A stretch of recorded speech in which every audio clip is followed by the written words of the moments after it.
So it's once again a special pleasure for me to welcome you to this event of our successful lecture series, which so adeptly captures the self-image of our academy, namely to combine science with arts in an interdisciplinary way. Today, as it was already announced, the first colleague will show us how music can be used to derive concrete therapies for various medical conditions. And by the way, this is well known in antiquity, since the Pythagorean Platonic tradition, cosmical universal laws of harmony, of proportions, were assumed, which are expressed in science as well as in arts and music. And disturbances of this harmony can only lead to discord and disease.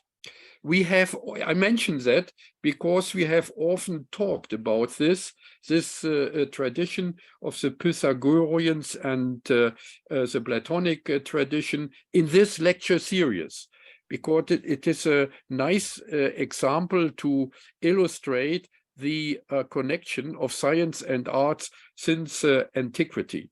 Today, it is the natural sciences and medicine, especially brain research, neuroscience, and cognitive psychology that provide the foundations for such therapies. Even by older intercultural traditions, obviously, they also play a role for corresponding therapies, especially in the non-European cultural circles.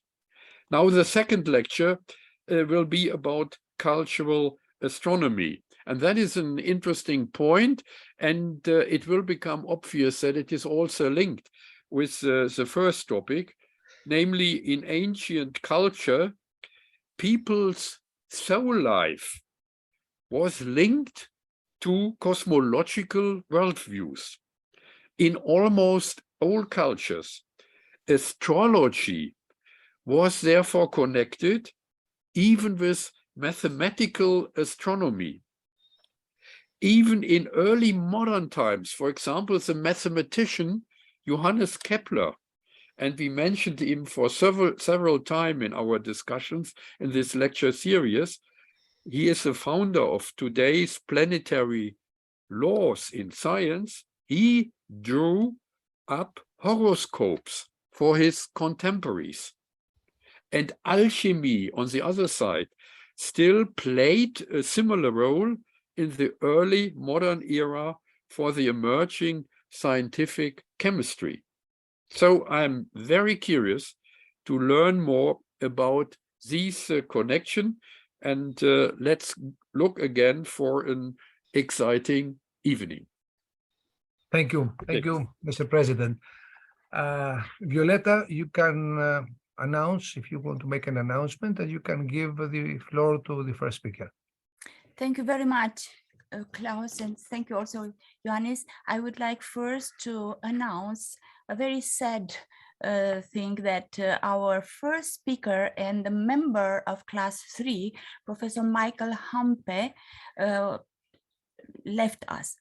And this is a very sad thing. I would like to tell you that I knew that he will leave us. He told me, and he was several times after his very wonderful speak, he was several times with us in the Colloquium.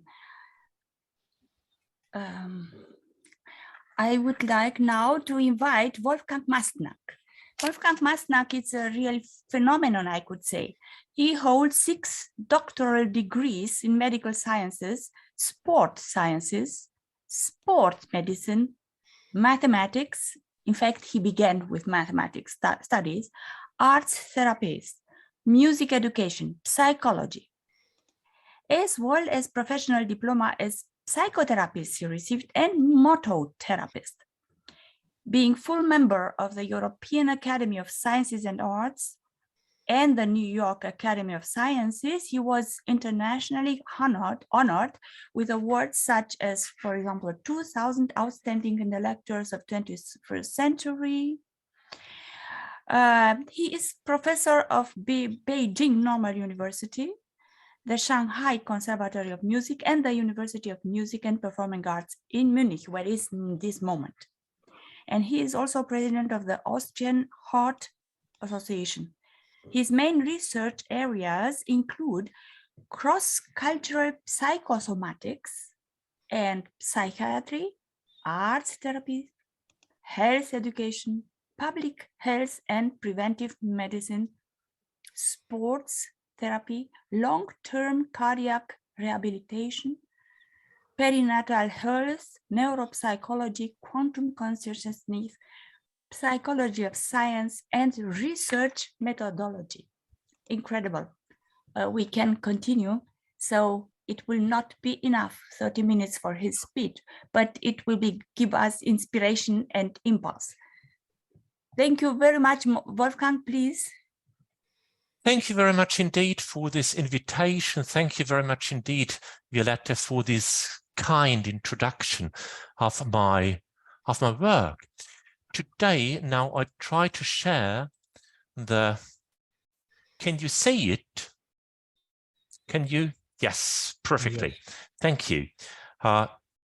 So I'd like to try to give an introduction into music therapy and arts therapies, scientific perspectives and clinical prospects. So already our president, Klaus Mainze, showed that arts therapies are deeply involved with interdisciplinary perspectives. First, we have to pose the question, what are arts therapies? And I'd like to try a definition through traditions, sciences, and in a sort economic and ideological perspectives. First, traditional. What you see here is Muamuang. It's a long tradition. It's a shamanistic tradition in Vietnam and in the southern parts of China. And the first week of January next year, we are meeting in Vietnam to do research, especially on this tradition, and we try to combine perspectives of psychiatry, perspectives of neurosciences, of course, the core, the artistic core of anthropology, what we see here. Second perspective is the sciences. This will be a main focus of today. When we focus, when we watch arts therapies around the world, we also find communities, institutions that follow more an economic aspect or an ideological aspect. For example, if we analyze the definition of the American Music Therapy Association, we find, for example, music intervention to accomplish individual goals. So, for example, in Vietnam, it's not individual, it is focusing on the community. Or we find here a therapeutic relationship. This is not necessary, often not necessary. For example, we know, for example, in stroke patients, in patients who have injuries of the brain, that music, the phenomenon of music, influences neuroplasticity.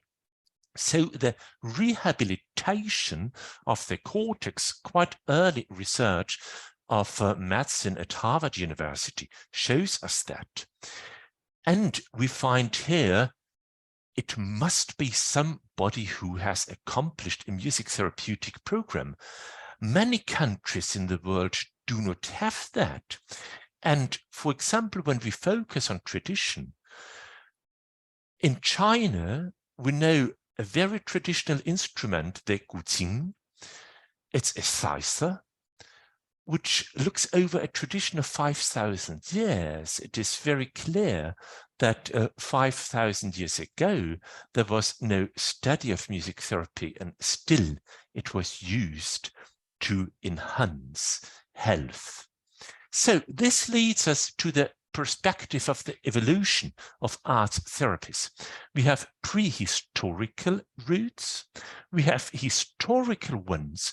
For example, here you see in ancient Turkey, in the Ottoman and the Seljuk era, we used, or they used, for example, in Edirne, in Kayseri, the arts, music, dance, painting, to cure what we call today, for example, depression, or what we call today schizophrenia. Moreover, we have many, many traditions in many cultures of the world that use the arts to heal. For example, you see here a dance from Mauritius. It is the sega. The sega originally derives from colonialism. And the sega is dance, its word, and its music together. First, it was used to express the hardship of colonialism. Today, in Mauritius, there's a movement to study the sega phenomenon for public health reasons. For example, it is used for children with genetic disorders, and it's also used in geriatrics with people who have cortical degeneration to alleviate symptoms of morbus Alzheimer, for example. Then in the early 20th century, we find first attempts to establish arts therapies or music therapy in universities. For example, 1919, Columbia University opened a first course in arts and music therapy, although this did not go on. The first full studies in music therapy were 1959 in London and in Vienna. Those developments led to models and schools of music therapy, of arts therapies. We will speak about that a little bit later.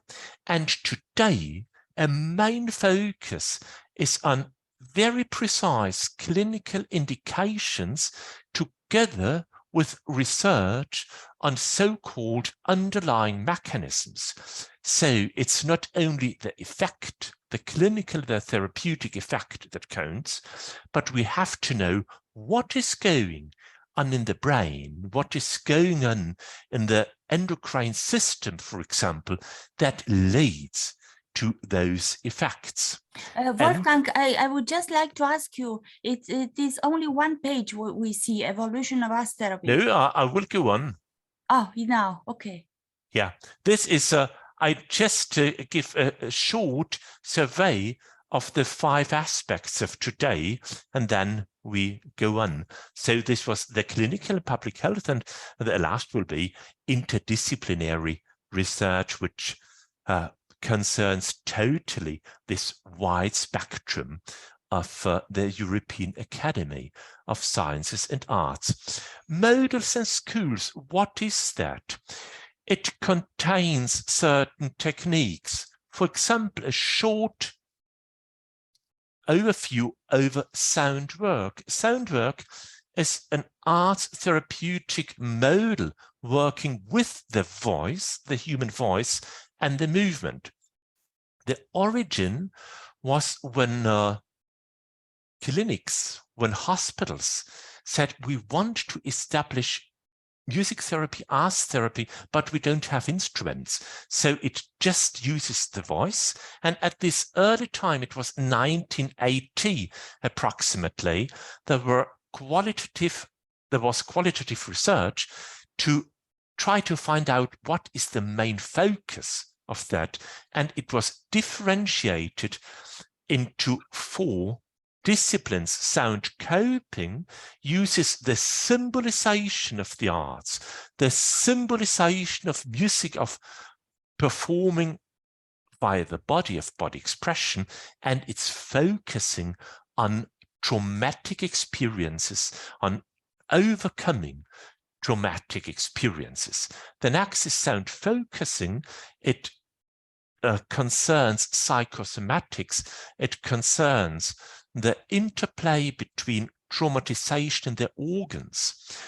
The third one, sound balancing, focuses, uses movement, uses the sound, uses the voice to influence psychosomatic balance. And the third is working with the various concepts of energy in medicine and in psychology. So one important perspective is we find today different schools. How is that going on? Only to create those models like Nodorf Robbins music therapy and so on, in clinical context and in public health areas, there was the question, how do they work? Is it really possible that I use only one method for different perspectives? And today the answer is no. We have to differentiate arts therapies and music therapy and dance therapy like we differentiate different medication in oncology, for example, in cardiology, in surgery. Today, the arts are focusing on very precise clinical areas, on special education, and on public health. For example, here you see recent research we are doing at the Cancer Hospital of Beijing University in China. And you see my colleague Mao Qi, who plays this guqin, this very old, 5,000 years old instrument. She is working with patients who have stomach cancer in the last phase. What are benefits of this therapy? On the one hand, we know that we can influence side effects of chemotherapy. So, for example, vomiting, feeling sick can be influenced by music therapy. Moreover, those people know that they will die. Of course, they are afraid. They are anxious. Many people in China, however, have a spiritual background, in Buddhism, in Taoism, and so on. Many of those patients in Beijing at the cancer hospital said through music, through feeling, through sensing, that there's a certain interrelationship between the harmony of the guqin and the cosmic harmony and the ontology, the sense of being.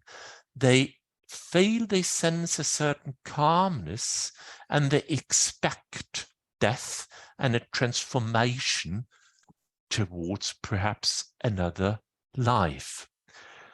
So it has a spiritual influence. Moreover, it also has an influence on the psyche, on depressive thoughts. What we also found that patients who have gastric cancer very often have sleeping problems. Through music therapy, they learned some self-regulation techniques to influence their sleep. So they could use, or they learned how to use music therapy to calm down in the evening and to find sleep. So what our research there was doing to find out evidence-based benefits of music therapy for cancer patients. It's of course not only cancer patients. We also focus on neonatology, for example. We focus on cardiology. Today, arts therapies cover nearly the whole range of medicine. When we apply arts therapies, a very important point for collaboration in hospital is research on underlying mechanisms, but not only on the underlying mechanism, but also what is the core of the arts in therapy. For example, we know that music can influence hallucinations in schizophrenia. Today we know that approximately 70% of patients who have schizophrenia sense hallucinations, auditory hallucinations. Quite a high percentage of them do not respond to medication, so the hallucinations go on. At the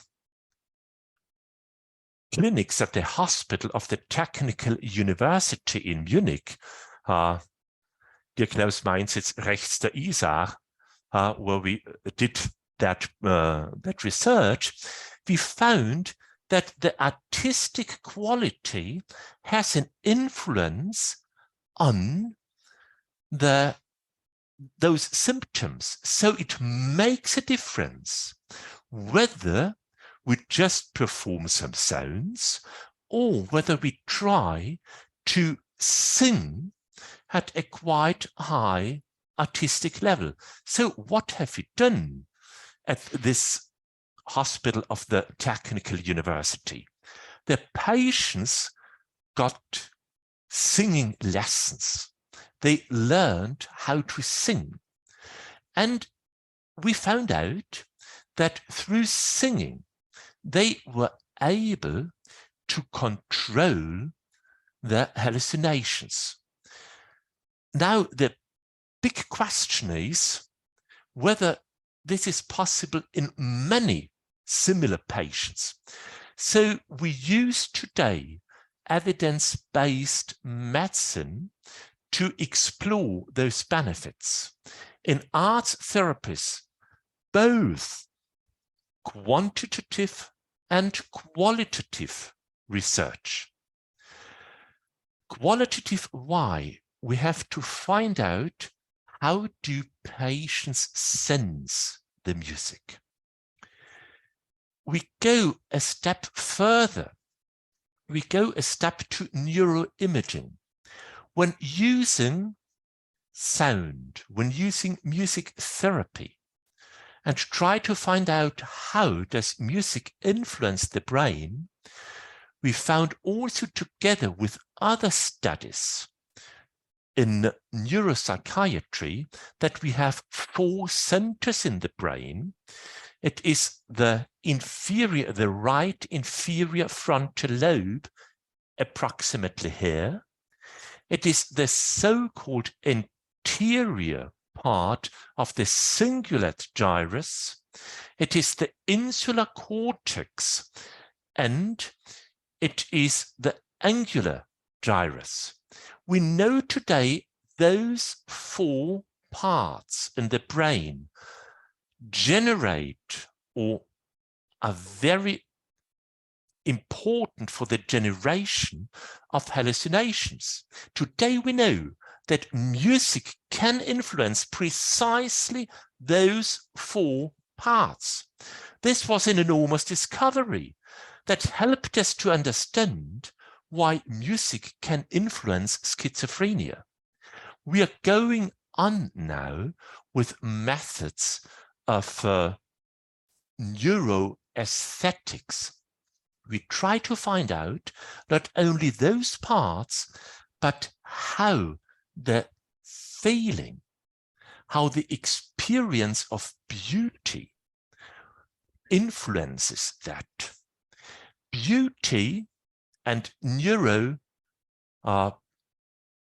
aesthetics have a lot to do with the so-called nucleus accumbens in the brain.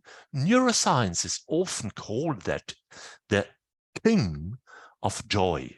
It is left and right a small part in the brain which is associated with the dopamine system, and it creates joy, it creates excitement. Today, we also know that the experience of beauty, the experience of harmony is linked to those processes. So we are going on today to do research to find out what is the true impact of music therapy, of dance therapy, to control, to influence our diseases. Another example, and then we go to anthropology. Today, we know worldwide cortical degeneration, for example, morbus Alzheimer's disease, is a huge burden.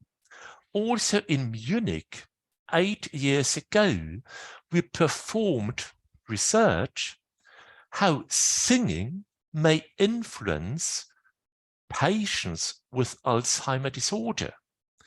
What we found, that although they were diagnosed with a loss of language, with a loss of communication abilities, they began through singing again to talk. Today, there's the question, how does that work? We think today that music is intertwined with certain networks that can support social communication, that can support verbal communication, that can support the remembrance of their own life. So, what we are doing today is to try to find out those deep roots in the brain of the arts. This has deeply to do with the fourth perspective. It's anthropology, it's ethnology, and it's ontology. Ontology, in many cultures, the question, what is the human being? What is the person? What is harmony? What is, for example, the harmony you mentioned, Kepler, the harmony of the universe?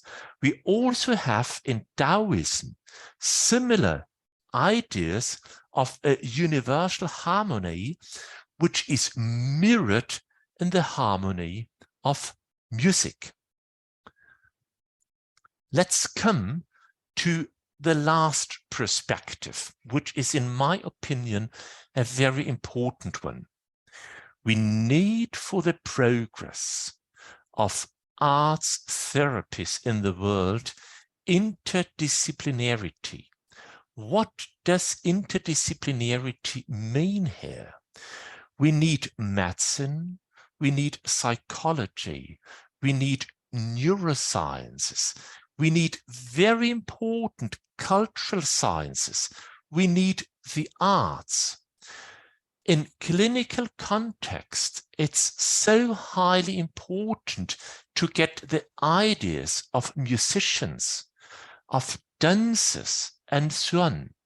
For example, at the moment, we are collaborating in Munich and the University of Paris, the hospital, the University Hospital of the Sorbonne, focusing on Parkinson disorder. You know that in Parkinson, there's a degeneration of parts in the brain that generate dopamine. Today, we have this strange phenomenon that music dance therapy can extremely alleviate Parkinson's symptoms. The question is how? It is again the quality of dance and the quality of music. It's not only movement. We found out that dance rhythm is associated with the supplementary motor cortex in the brain and so on. And this very, very precise interdependency between dance rhythm, artistic performance, and the brain helps to decrease, to alleviate Parkinson syndromes. That leads to innovation. Today we have some universities, university hospitals in the world that try to more and more discover the unique, the really totally unique ability of the arts to influence pathological processes. It needs innovation. The third problem is implementation. Once again, I mentioned that in many countries of the world, music and arts therapies are not accepted as medical interventions, although we know there are good results. Why? Because there is still a certain lack of knowledge about the underlying mechanisms. Today, we are also speaking to the World Health Organization. There is a certain focus that we try to join arts therapies, arts-based therapies in the world, activities of the World Health Organization and ministries of health at a national level. We only can establish, can implement those in different countries as a clinical intervention if the research is good enough. That also concerns meta theories. In medical sciences, we also speak about medical epistemology. A short example, evidence-based medicine, as it is used around the world, mostly focuses on quantitative measurement of the results of the effect of therapies. This is only one perspective. Medical epistemology, by contrast, also tries to find out deeper mechanisms. Today, especially systemic medicine comprehends the human being as a very complex system that interacts with systems in the world. So we have to understand the interdependencies of the arts, of the whole system of the human being and the whole environment. I personally think that close interdisciplinary collaboration will bring us a step further.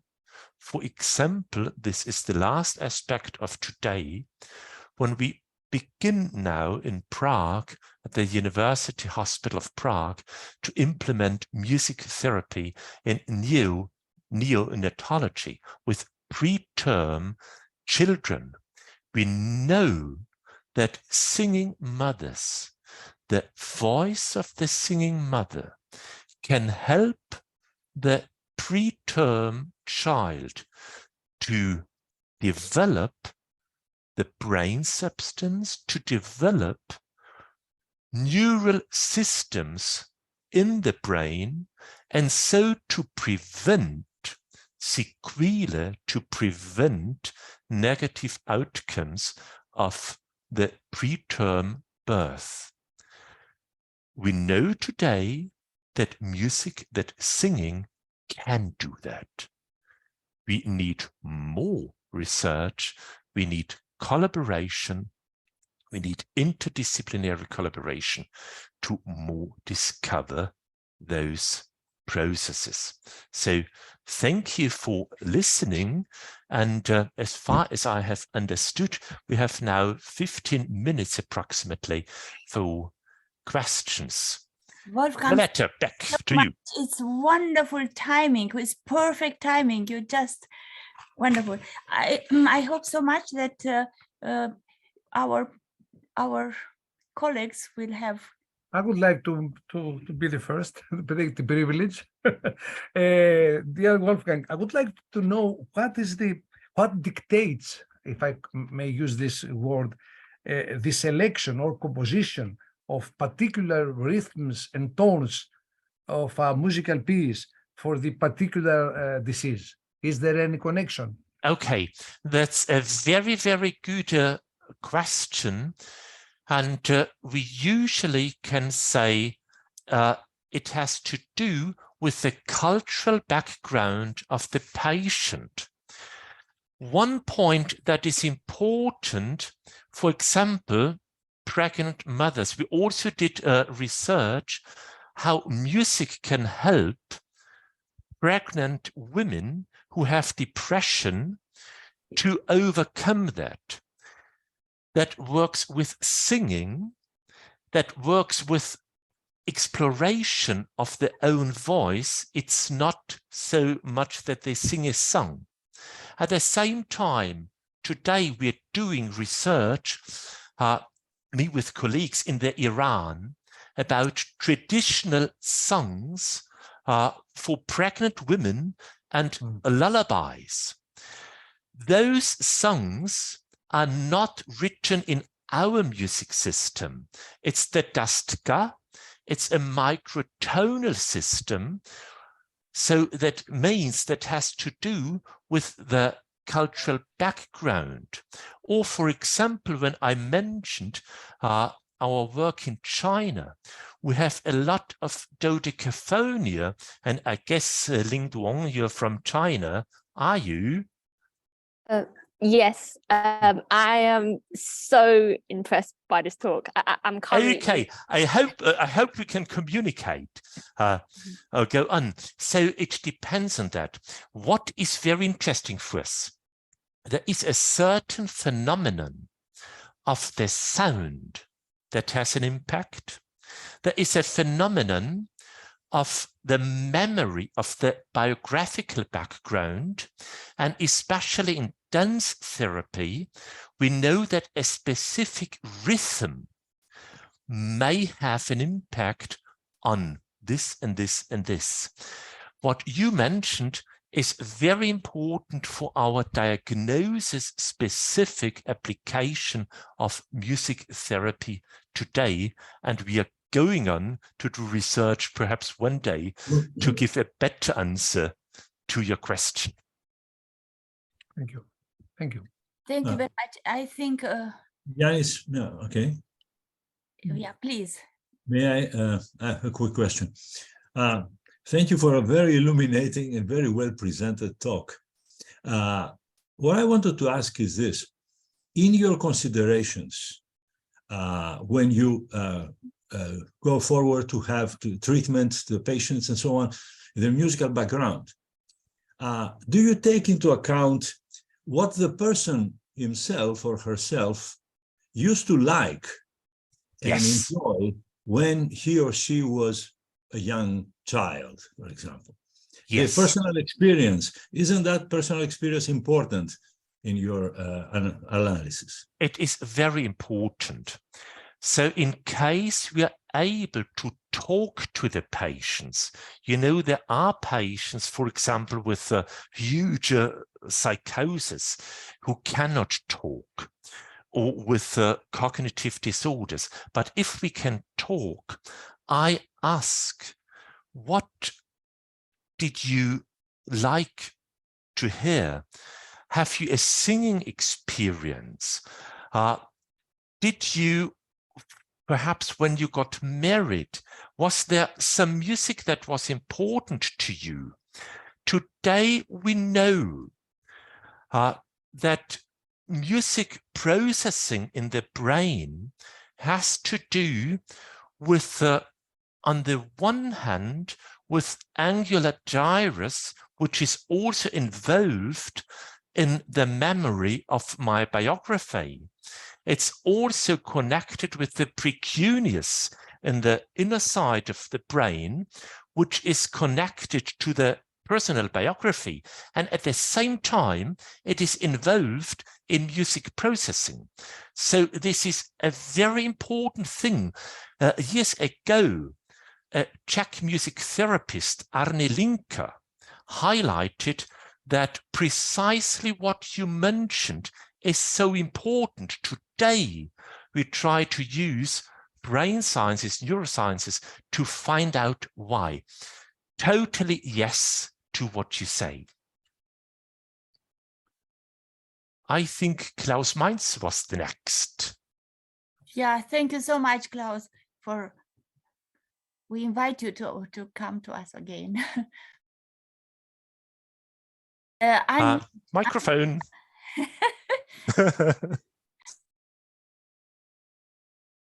Yeah, thank you indeed very much for this great talk and presentation. Very impressive. You described several diseases, very concretely, schizophrenia and Alzheimer, Parkinson, and you discussed the appropriate therapies. And then you mentioned, and that is very interesting, especially for me, because I'm engaged in this field since many years. You mentioned system science, and we Yes. we also discussed here in this lecture series for several times in other contexts about system science. Now, you will know that there is a special class in medicine of diseases which are called systemic diseases.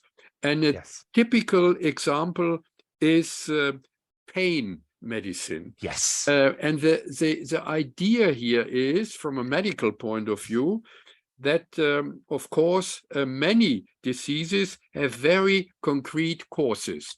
But in this case, we have to consider a multi-causal approach. And that is especially in the case of pain medicine. It's not needed to explain that in detail.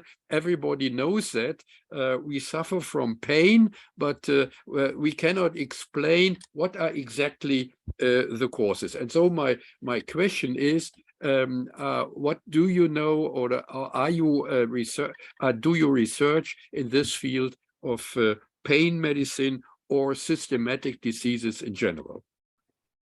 Thank you very much indeed for this very important perspective about systemic diseases, especially when you mention the pain. Pain is a systemic problem, and from a neuroscientific perspective, our brain generates the pain.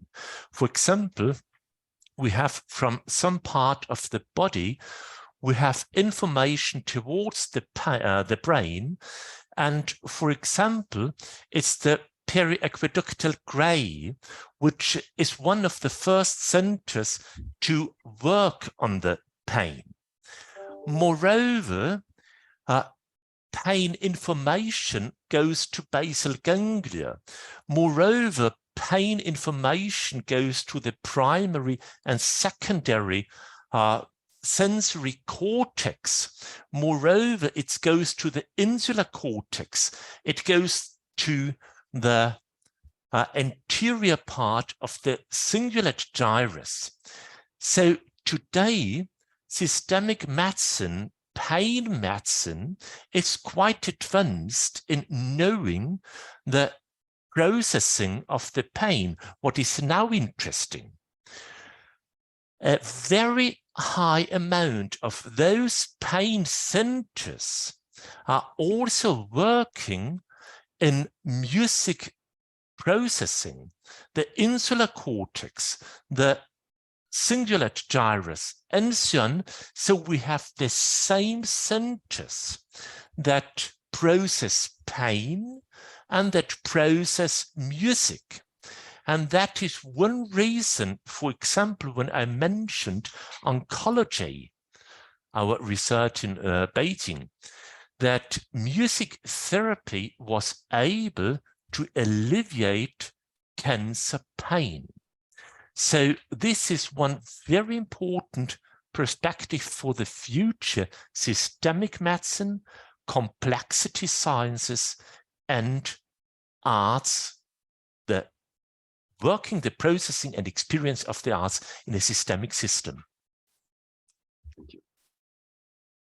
Thank you so much. We have also congratulations from the chat. Oh. Adelheid Krause-Pichler and Kava and so many. So thank you so much, Wolfgang. Do we have other questions, remarks? I think Ling Duong raised her hand. Oh, wonderful. You discovered before me. Please. Oh, sorry. Yeah, no, you mentioned the Pythagorean numbers.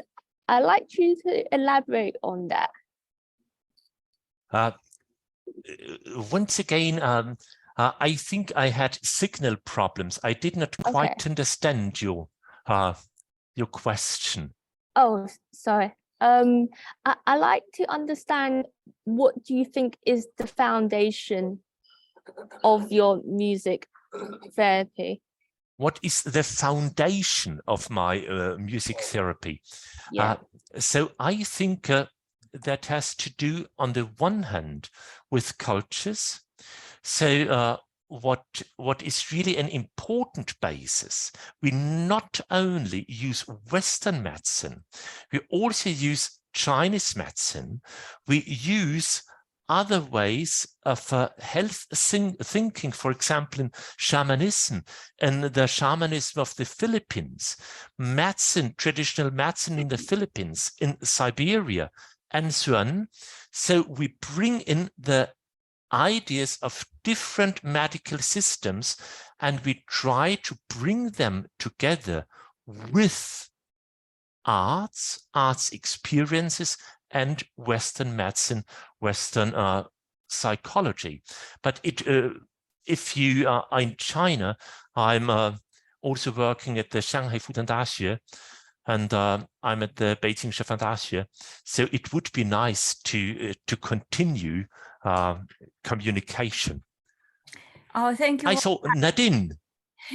A wonderful word you say, continue communication. You have again, thanks from Laurentiu Gana, from Sheila Rohr. Thank you. Fascinating presentation, Ling Dong, and so thank you so much. Thank you so much. That's really great for me. This is I'm full of joy. Yeah. So my nucleus accumbens is working, and I feel totally joy. I think it's time for one last question. Yeah. It's in 2 minutes. My time is over. So Nadine. Yes, thank you. I don't come from a medical background. It's cultural astronomy and astrology. So Nick is my professor and teacher. But I was intrigued what you were saying about beauty and harmony in the arts. So visual, but the music, and looking at also personal experience in treatments in hospitals where they use Reiki.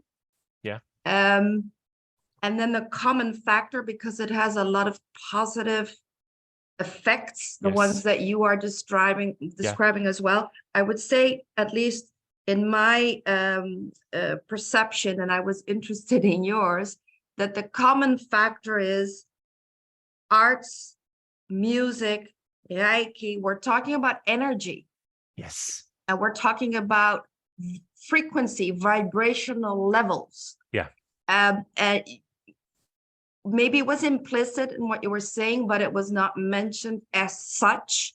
But I was just wondering if you're making that link and if you're looking at it that way. Yes, I'm very happy that you mentioned that, because energy in Western medicine is really a problem. Traditional Western medicine narrows the notion of energy down to adenosine triphosphate and say, okay, that's a compound and that creates the energy in the muscles and so on. If you go to Chinese medicine, we have the energy of the 5 main organs and the 6 secondary organs.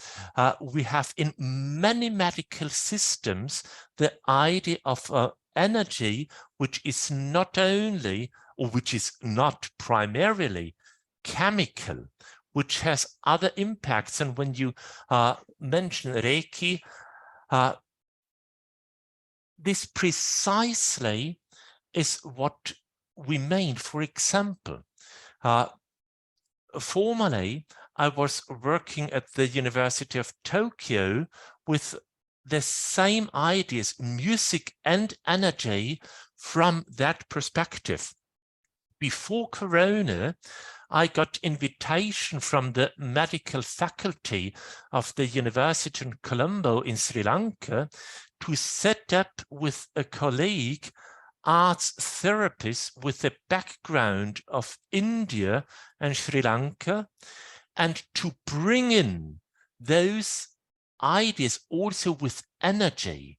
So I think, and I totally agree, when dealing with cross-cultural medicine, we have to widen our horizon of what we understand when speaking about energy. Thank you. If I may just add one thing, because I was also triggered. Very fast, Violeta, don't worry, very fast. I just wanted to share, because you're talking about singing and the positive effects it can have. Speaking about other cultures, you have the mantras. Yes, yeah. I mean, that's directly linked to directly certain effects. Yes. Yeah. Mantra is directly focusing on that. That was all. I'll be quiet now. Thank you. It was very interesting.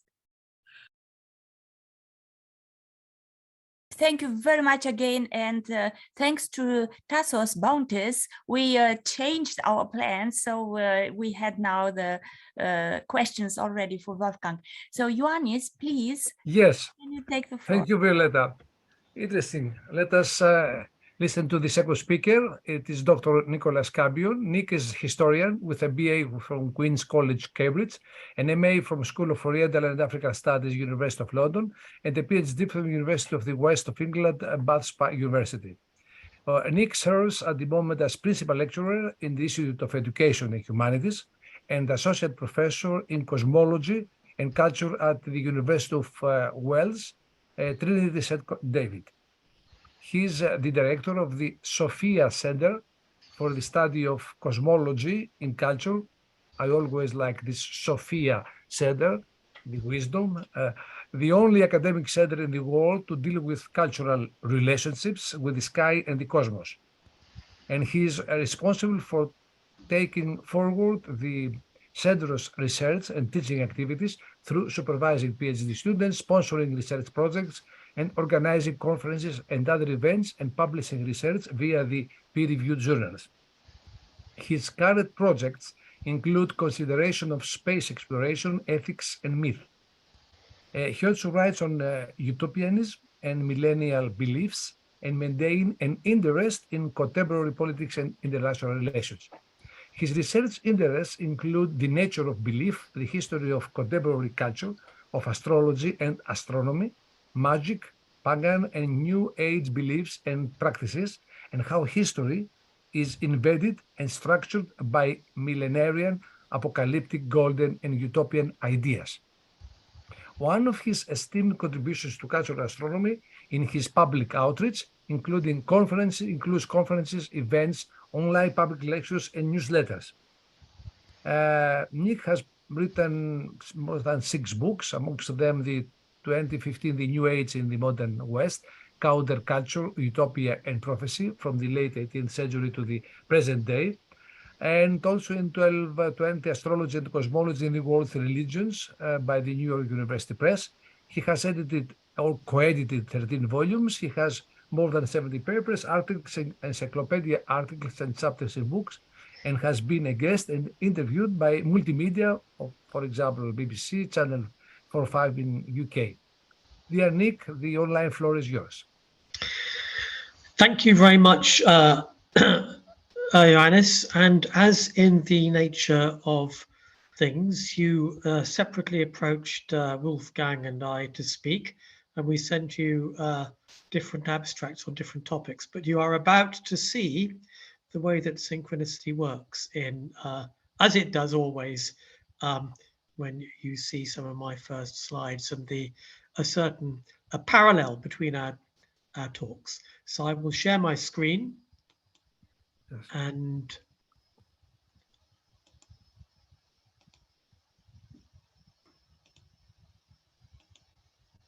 I'll bring up my PowerPoint.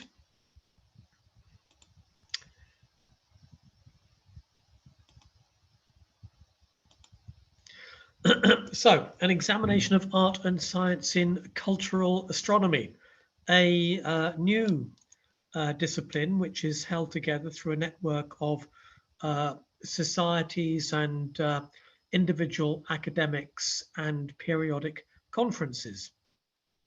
So I'm going to consider some basic terms. I'm going to go back to basics and start by looking at art and science, because this is the way I want to build up a definition and a view of cultural astronomy before looking at 2 case studies in the area. So I'm starting with this, framing what I do with this paper by Jared S. Moore, Beauty as Harmony, from the Journal of Aesthetics and Art Criticism. And one of my major interests is in Johannes Kepler and his work on harmony and his grand conception of the universe as operating in a balanced and balancing system. So Jared Moore writes of 6 overlapping kinds of harmony. Formal, so the pattern or arrangement of materials, often with a Platonic underpinning. Expressive, so expressing emotions, ideas, and images. Spiritual, as in responding to spiritual needs. Psychophysical, so expressed through empathy or a feeling of oneness with the object. And psychological, or a purely subjective harmony within the mind of the observer. I think by the time I've finished, you will find all of these reflected in the case studies I'm going to show you. So art, because I'm crossing the boundaries between art and science. So art, it's the root of our words artificial and artifact. So it is related to the notion of building or creating. So the typical standard modern definition is that there's a human creative skill and imagination. There's something innate in the human being that needs to be expressed through painting or sculpture or music, and of course in words. There's an inner impulse. And in the academic world, we talk about the arts and humanities, and the common thread is the need for interpretation. So facts and data do not speak for themselves, they require interpretation. And science, a word with floating definitions. So Latin scientia means knowledge, and the modern word science in the Oxford English Dictionary, the standard work on the English language, includes a discipline with its own rules, which can include boxing or horse racing. So boxing and horse racing are both sciences.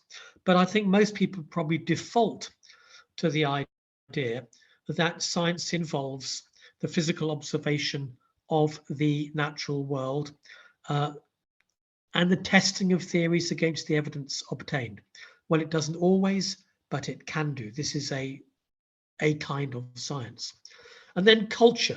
So I'm introducing culture in terms of cultural astronomy. So what is culture? The first part of the equation. This is a great view from the anthropologist Clifford Geertz. An historically transmitted pattern of meanings embodied in symbols, a system of inherited conceptions expressed in symbolic form. The symbol for Geertz always has to be present. And so the symbol might be expressed through the clothes people wear, the cars they drive, the buildings they live in. All these things can be seen as symbols because they all, for Geertz, carry meaning.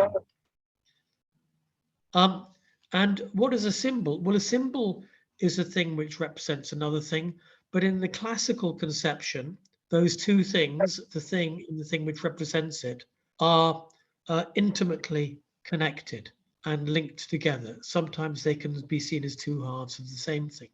And then, what is astronomy?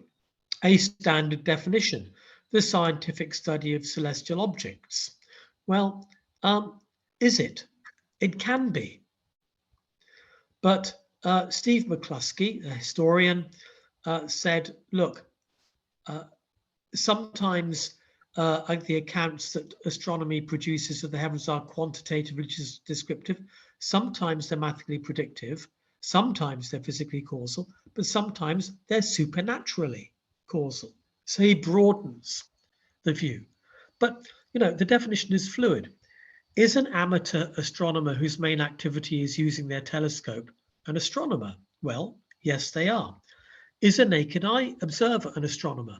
So the answer to both in terms of historical and contemporary culture is yes. If you go out and you look at the moon or the sun, that actually makes you, in the act of doing that, an astronomer. So whether astronomy is a science or not depends on whether we find matching definitions of both words. So cultural astronomy was defined in 1988 by this person here, Stanislav Ivaniewski, and he was responding to the increasing concern with people who are calling themselves archaeoastronomers with the presumed astronomical relationships between Stone Age and ancient sites, and the often the rising or setting of stars or the sun and the moon. And so he said, look, we need to create a discipline here, cultural astronomy. And he said this, there's a new paradigm here, and we can subdivide this into 4 disciplines. So archaeoastronomy, responding to past societies; ethnoastronomy, he said, referring to contemporary native and peasant societies. This is his view. Socioastronomy, so contemporary urban societies; and the history of astronomy, more straightforward, but he relates this to symbolic cultural subsystems. So cultural astronomy is an academic discipline, and it can also be a practice. Includes, these are my words, all activities which adapt or depend on the planets, stars, and heavenly bodies to culture, art, science, religion, politics, etc., in any and all cultures at any and all times. And as I said, there's a network of societies and conferences which take this forward, mainly in terms of the built environment in the ancient world. The conferences on the inspiration of astronomical phenomena emphasizes the modern world and the arts. So if we look at astronomy, can it have political agendas? For example, here we have the modern culture of astronomy. So for many astronomers, professional astronomers that is, astronomical education has a civilizing mission. astronomy as an international discipline challenges national borders. You know, we all live under one sky. But also, as critiqued by Neil deGrasse Tyson in New York, astronomers are involved in the weaponization of space. We would not have space weapons without astronomers, deGrasse Tyson says. When the first photographs of the whole Earth were taken from the Apollo moon missions and published in 1968, they immediately became a symbol of the idea that we all live on one Earth, and they were published on the front of the Whole Earth catalogue in 1968 and became a symbol of the environmental movement. We all live on one planet. Global warming, climate change affects us all regardless of where we live. Dark skies, another hot cultural topic. The pace with which light pollution of the night sky proceeds is quickening, but so is opposition from astronomers and the demand that the sight of the night sky be preserved. At the moment, restricted to dark sky reserves, but a hot cultural topic. I referred in my abstract to the way in which academics ignore the sky. So we've got the blotting out of the night sky now, but modern academics across the board have consistently ignored the role of the sky in culture. And the academic mission of cultural astronomy is to restore awareness of the sky. This is an example from my current work. I've just been writing about the theory of fate and free will of the theologian Thomas Aquinas from the 13th century. His view was absolutely centered on the notion that the planets directly influence the body, while the soul is free from direct planetary influence. Therefore, the soul is free to choose and can be influenced by the planets via influences on the body. This is the absolute heart of his theory of free will. But all the discussions of Aquinas' theory of fate, none refer to this fundamental claim, completely edited out. So I think cultural astronomers are on a mission academically to restore this understanding of the sky. So skyscape archaeology, let me introduce this new term.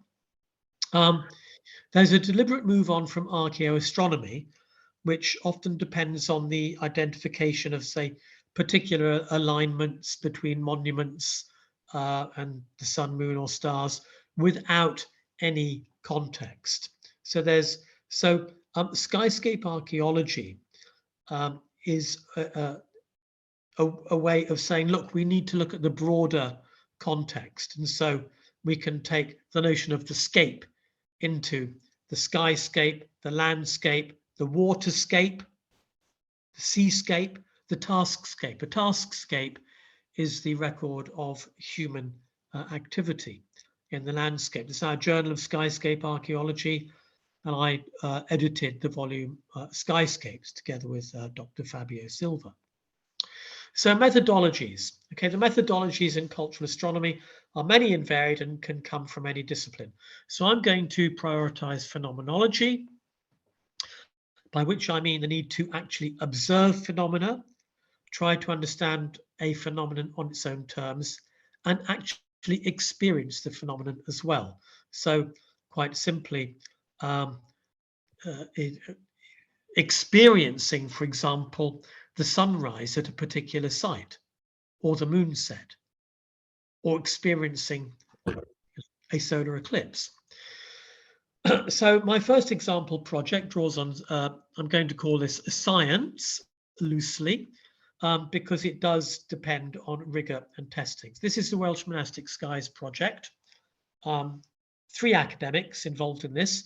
Bernadette Brady at the bottom right, anthropology, University of Wales, Trinity St David. Top right, Dr. Darren Gunsberg, history of art, also University of Wales, Trinity St David.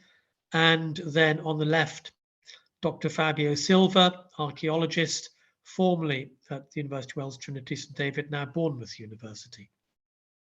So this project explored monastic churches in Wales, and particularly Cistercian monasteries, which have a reputation as being particularly beautiful.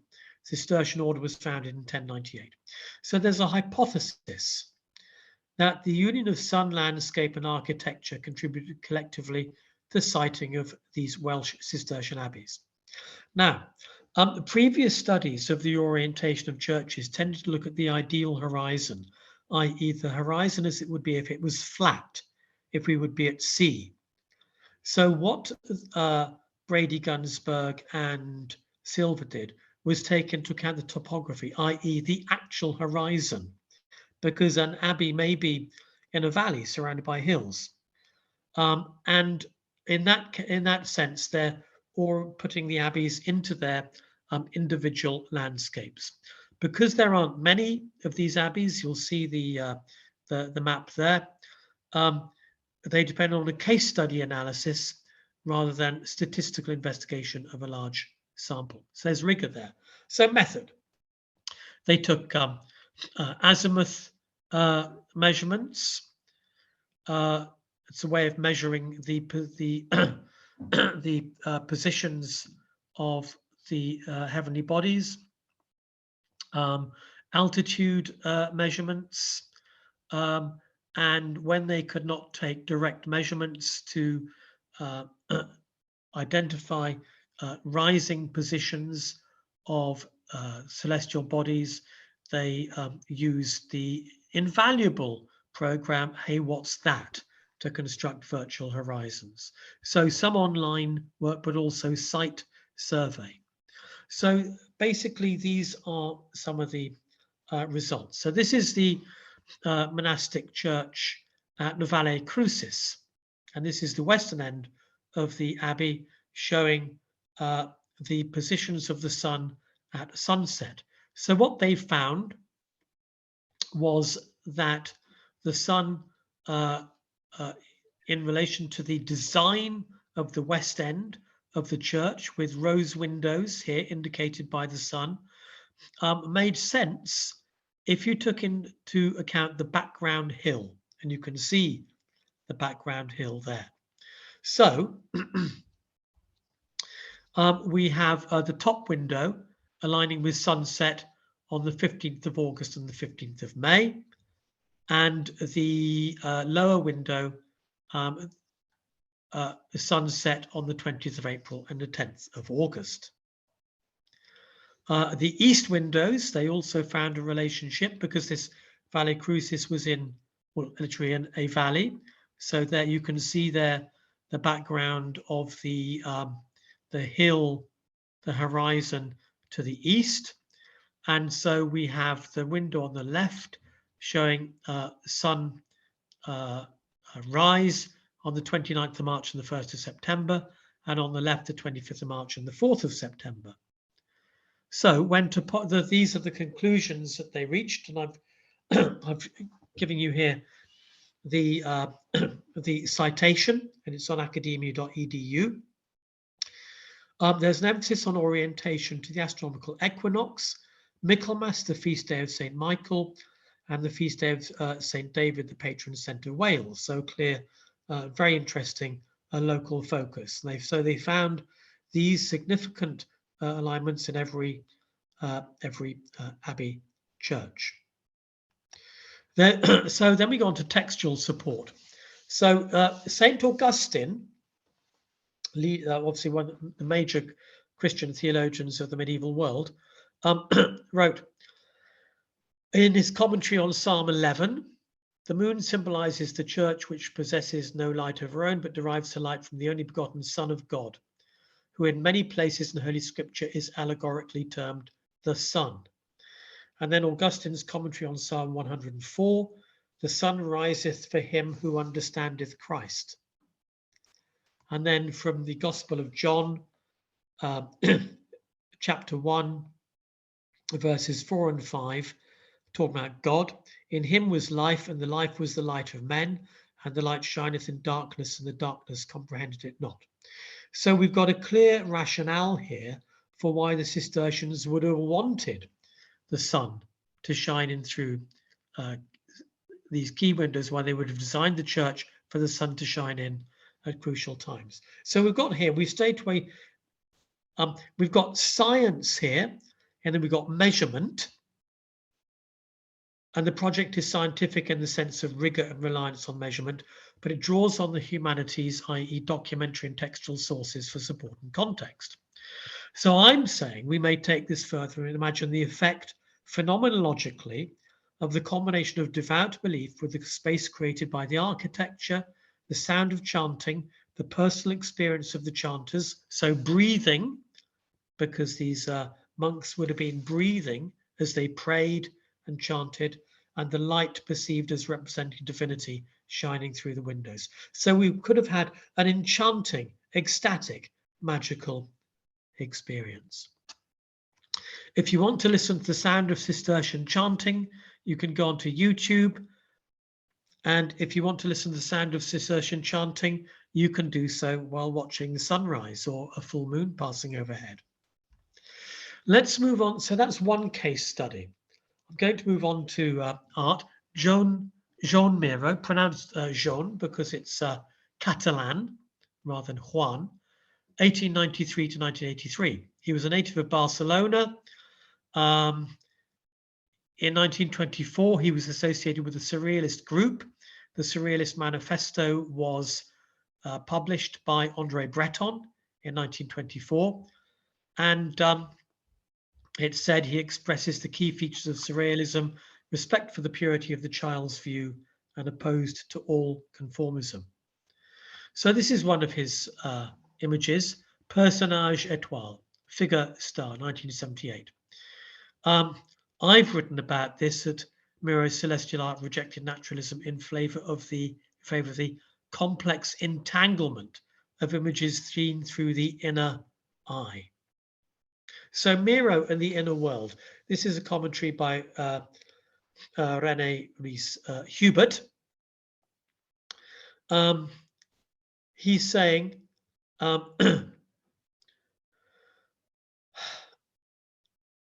the plastic work, in order to answer to the need of an absolute revision of the real values which everyone today has agreed upon, will have reference to a purely interior model.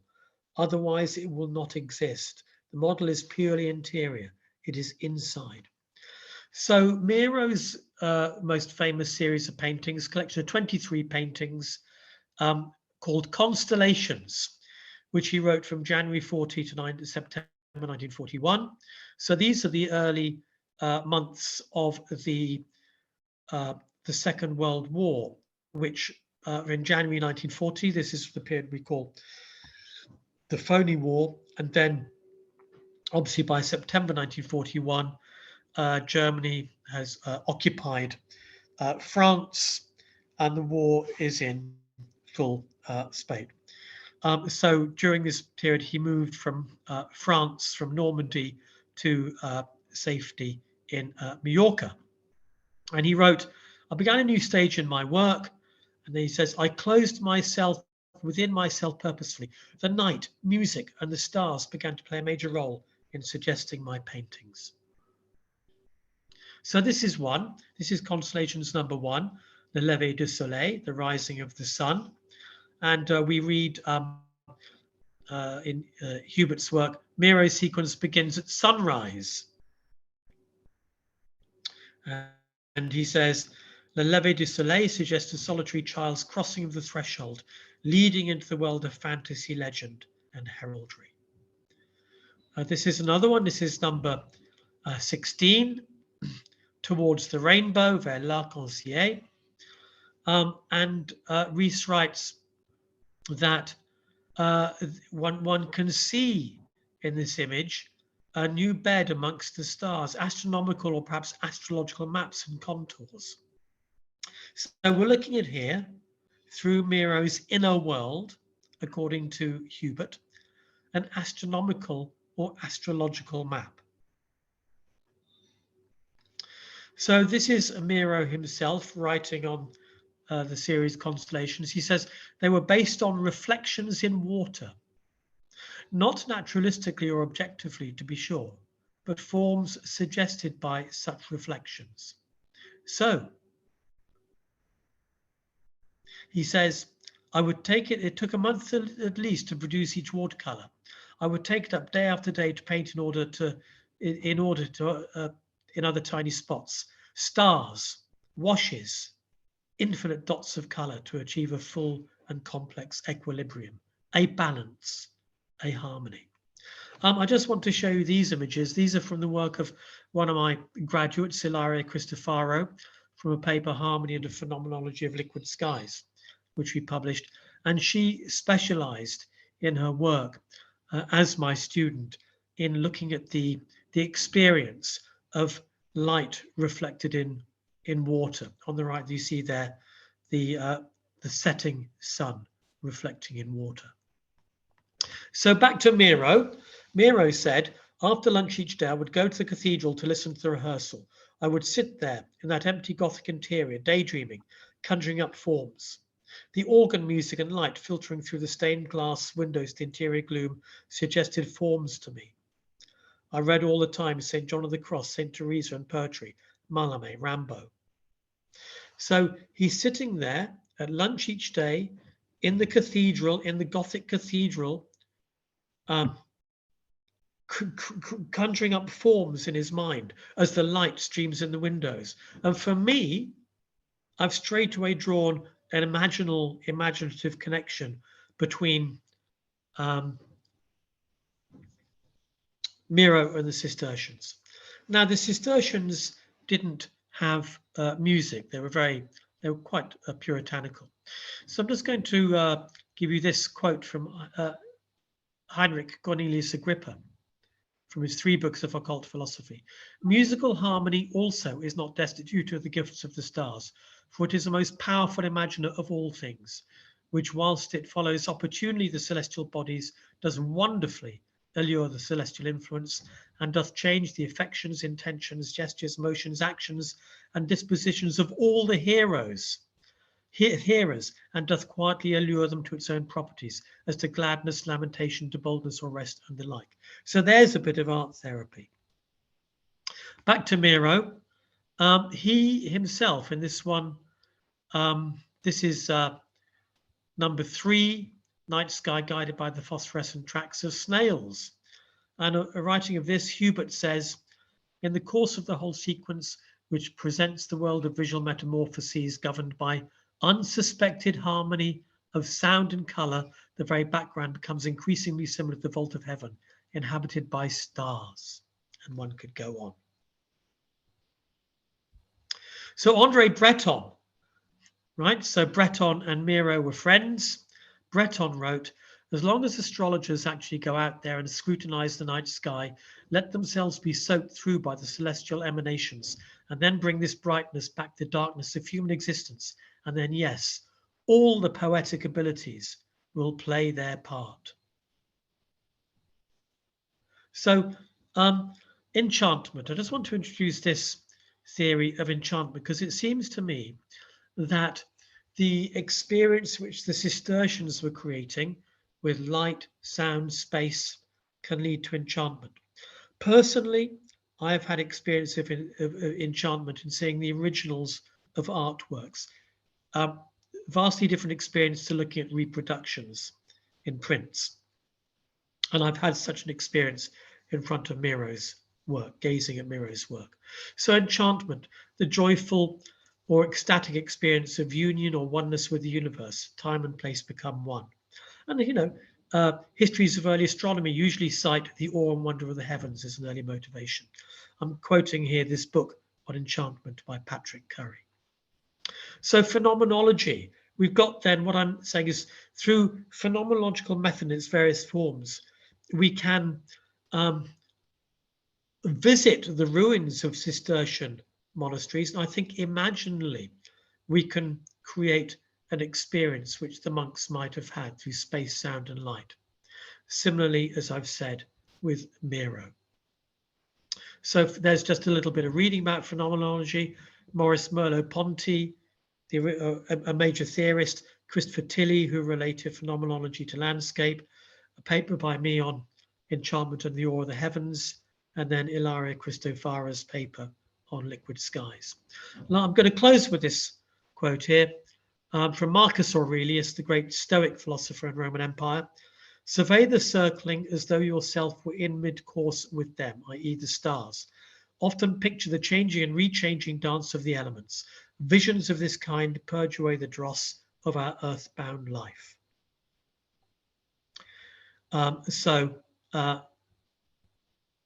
A wonderful piece of first-hand astronomy, the astronomer gazing at the sky for a spiritual cleansing.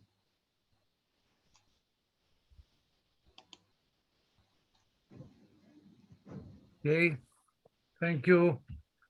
Thank you, Nicholas, for this brief but essential overview. I would like to ask any question. Yes, our President Klaus Menger. Somebody else? I will not be the first, but if there are any other people who are interested, they should give their comment. But perhaps then there is time to reflect of this talk. Again, a very interesting and inspiring talk. Thank you very much. It's a very inspiring evening indeed this today. My question is the following. Coming back to astrology. You know, of course, that in the 20th century in philosophy of science, there was a great debate on the criteria of science. And one of these heroes was Popper, who was also in the United Kingdom. And Popper had declared very rigorous distinctions, criteria of distinction between science and non-science.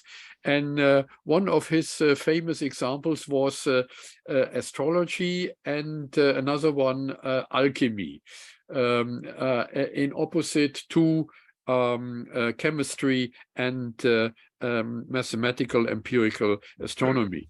And one of his main criterion was that a theory is only scientific in the case it has a methodology to falsify it.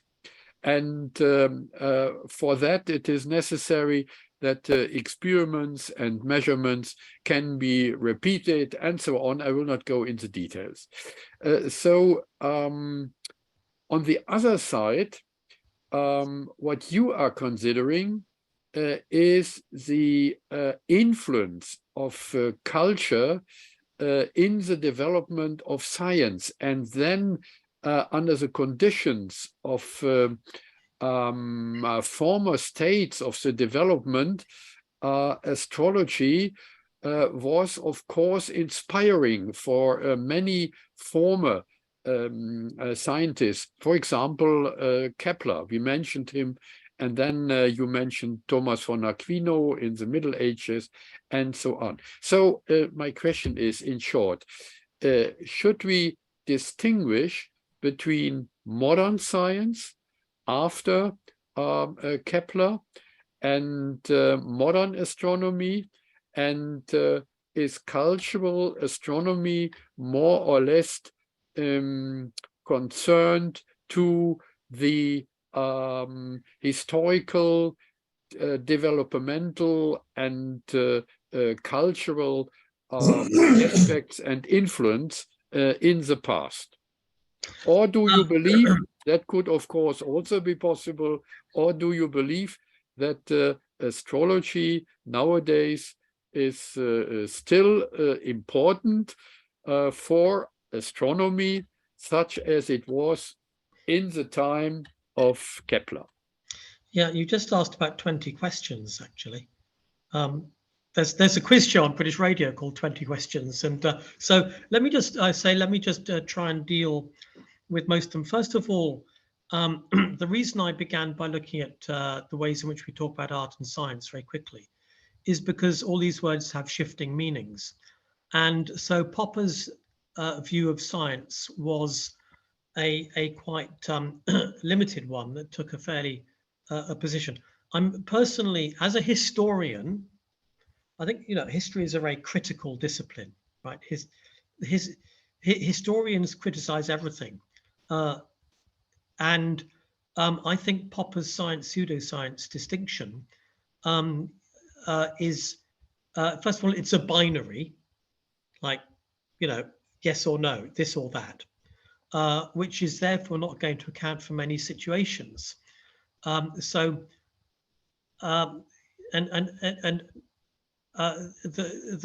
notion that you have to have, you know, a theory and then you know, falsifiability or non-falsifiability or something, sort of breaks down on the fringes of a subject like astronomy, where you have people speculating on parallel universes.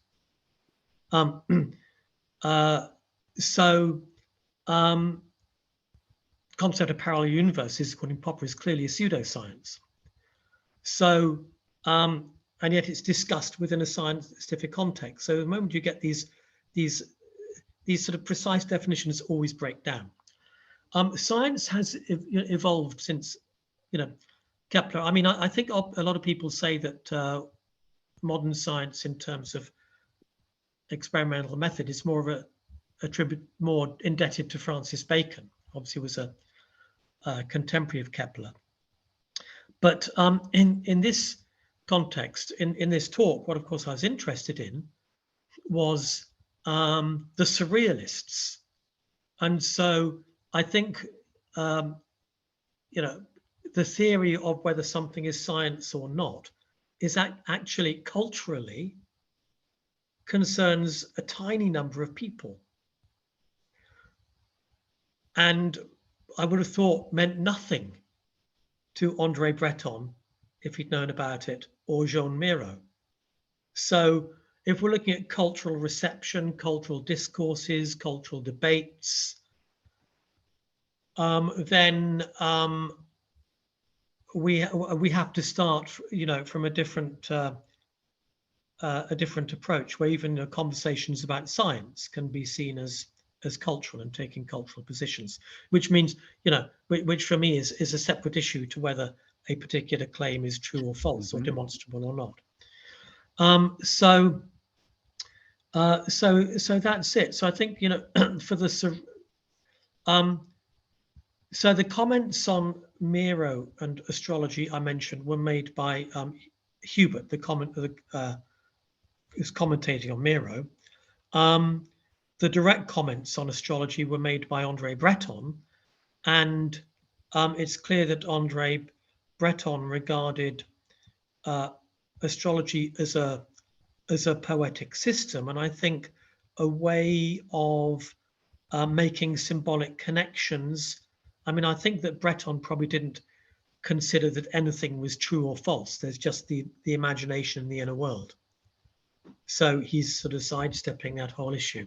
So that probably doesn't answer your question exactly, but it's my approach to the issue. Yeah, thank you very much. I'm not a Popperian, but the criteria are still important, I think. But, and that was, from my point of view, forgot by Popper and others, that creation, human creation, and that has something to do with the first talk, I think, this evening, that human creation in science, even in the natural sciences and in mathematics, not only depend on formalism and experiments, but by a heuristic function and inspiration, and in order to become creative. And under this aspect, I think Miro is wonderful, and I know a lot of examples of very creative natural scientists in the 20th century, great people, Nobel Prize winners, who were inspired by old cultures. For example, the People Nobel Prize in elementary particle physics in the 20th century. There were Indians and people from Japan, and they were strongly inspired by their old structures in finding their solutions in physics. That's my point of view. This kind of cultural influence, heuristic influence, is of course great and very important, even for the so-called exact sciences. Yeah, I mean, if I just come back on that briefly, so cultural astronomy, the key word is, well, we've got two words, astronomy and cultural. As far as, science and verification is concerned, if I have my COVID jab, I want to know it's been tested. So I absolutely agree. There's a there's a very strong role for replicability in science, and it's incredibly useful. So I'm fully at one with that. Another question? Tassos. You have two. It is Bountis, Tassos, and Holy Yes. Gonzalez. Yes, Tassos and yeah. Yes, Dr. Campion, you focused your discussion and your review and analysis on European, I would say, our own experiences, mainly with Kepler and all the other eminent scholars. But I wonder, if we go across the Atlantic and we visit pre-Columbian cultures, for example, the Mayas, in their temples, they had these arrangements, that the sun would pass on a certain day through a hole and will be viewed by everybody on that particular day. And also they connected a lot of their philosophy and culture to Venus, to the dates and motion of Venus. This was, for me, a very classical approach to cultural astronomy. And how would you compare it to the European part that you described? I'd find commonalities. I mean, I've been on field trips to the Yucatan and visited a number of the Mayan sites, as you may well have done as well. So I think very, very comparable. The alignment of major ceremonial buildings, and often with the cardinal points, occurs in major sites from Mesoamerica through India to Southeast Asia. For example, at Angkor in Cambodia. So there are commonalities. And while we have cultural interpretations of the sky, we all live under one sky. So the cycles of Venus, which one can observe, and they take some time to work out the actual pattern, but the patterns in Central America are the same as in Europe or India. It's quite striking, I think, that in Mesoamerica, Venus became such an important planet, and of course it was important also for the timing of war. So I think that given our inability to actually go and talk to anybody from the Maya culture as it was before the Spanish occupation, but does it fit? Does it fit in your theory as well? Well, I don't. It fits within my area of inquiry, let's say, and it does fit within my theory that attention to the sky is common through many cultures, and also my irritation that it's ignored by so many academics, at least in my experience. For example, a lot of archaeologists in the Western world have a severe problem with accepting that, say, Neolithic people were able to track the sky at all. They're still very uncomfortable with it, and there's constant sort of diplomatic attempts by a small group of archaeoastronomers and archaeologists to somehow persuade the archaeological community that this is not a threat to them. The Society for Study of Astronomy in Culture, the European Society, has recently had a couple of joint sessions at the annual Congress of the European Society of Archaeologists. So yes, I'm yeah, if that answers your points. Yeah. Anyone else? Holly. Yes, Holly. Okay. Holly. I thought Wolfgang was next. Yeah, Wolfgang's also got his hand up. Oh, please, Holly, go on. No problem. Okay. So I've read Sark in the Dark. I love that book, and it talks a lot about eco-psychology, and particularly about the kind of well-being and health benefits from being out in nature, and a lot of the kind of academia around eco-psychology has the sky separate from the landscape, and I've apart from Sark in the Dark, I've not seen a lot of literature about eco-psychology, including the sky as part of the landscape and the land. And I was wondering whether that was kind of a kind of cultural issue, because it's a part of kind of Western culture that we have the sky and the land separate. That's kind of our worldview. So we're kind of approaching it, you know, like we'd have to overcome our own cultural background to try and include it. Yeah.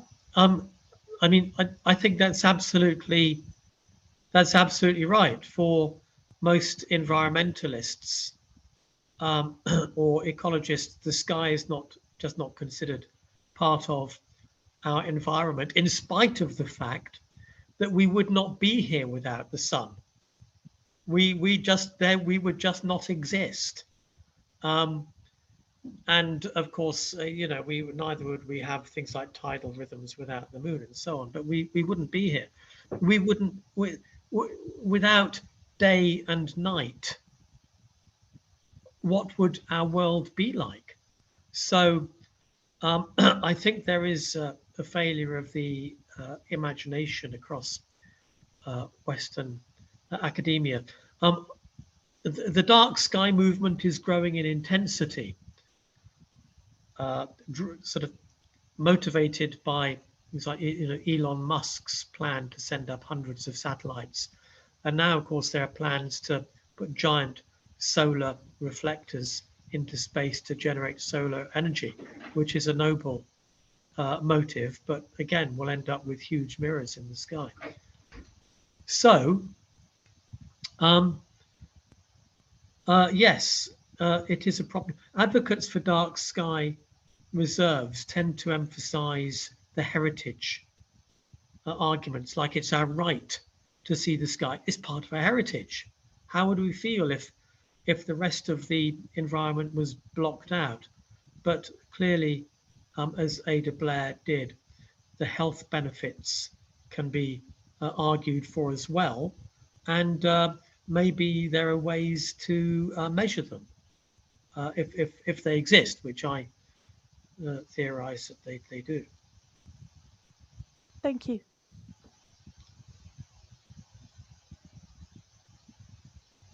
Any other question? Wolfgang. Wolfgang, yes. Here's two short points. The first, I think Karl Popper gave an answer with has a three worlds theory. So falsification in world 1 works very well. In world 2, in the psychological world, it's somehow problematic. In world 3, in the cultural world, falsification might not work, but creativity is so important. The second point, I really am fascinated by what you said, Nick. In psychiatry, I had some patients who wanted to have psychotherapy in the night under the stars. And they said it's totally different to psychotherapy at hospital, because when I feel the moon above me, I feel the stars, I see them, then I have the impression that my inner soul opens and I can speak about my issues, about my problems in a totally different way than when in this neutral therapy room. For me, that was fantastic. Nevertheless, in normal psychiatry, this aspect is nearly not discussed. So you really triggered something, and it would be nice to go on with this perspective, the astronomy, the stars, the sun, the moon, and the impact on psychiatry. Yeah, what a wonderful thought. I mean, my personal habit when I'm out with friends and there's a wonderful full moon, for example, or as there is at the moment, sort of Jupiter is visible in the evening sky, and it's been visible for months and very bright. I love it. And I'll point that out to my friends if I'm walking along, they'll go, oh yes, and to talk about something else. So I'm not sure if there's a particular kind of psychological, cultural inclination to, to have this this wonder of the sky or not. But Wolfgang, I think that I'd like to converse more with you about what you just said. I think that's fascinating. Great, that's great. I like this connection between these two speeches. Very interesting. That verifies, at least, our idea to start this colloquium. Not only, that the impression we get and about the arts and science connection, but also between the speakers, and that may lead, to some joint research as well effort. Anybody else? Anyone? Look, we have in the chat from Holly, Sark in the Dark, Well-Being and Community on the Dark Sky Island of Sark by Ada Blair. Thanks so much, everybody. I think Elle Hughes has just put her hand up. Yeah. Elle Hughes, yes. This is just a quick comment about the poetry of Rumi and his expression of the coming of the sun as the experience of the beloved. And also in the poetry of Mirabai, the Bhakti poet, the rainy season brings the intense experience of the beloved. So just a little bit on the sky's impact on poets and religious experience. Lovely. Lovely. Thank you. Thank you, Elle. Somebody else? No? Okay. This is the end. I think 9 o'clock. We're half an hour later, but it was worth it, I think. Thank you very much, everybody, and good night, and see you in our next meeting. Bye-bye. Bye-bye. Thank you.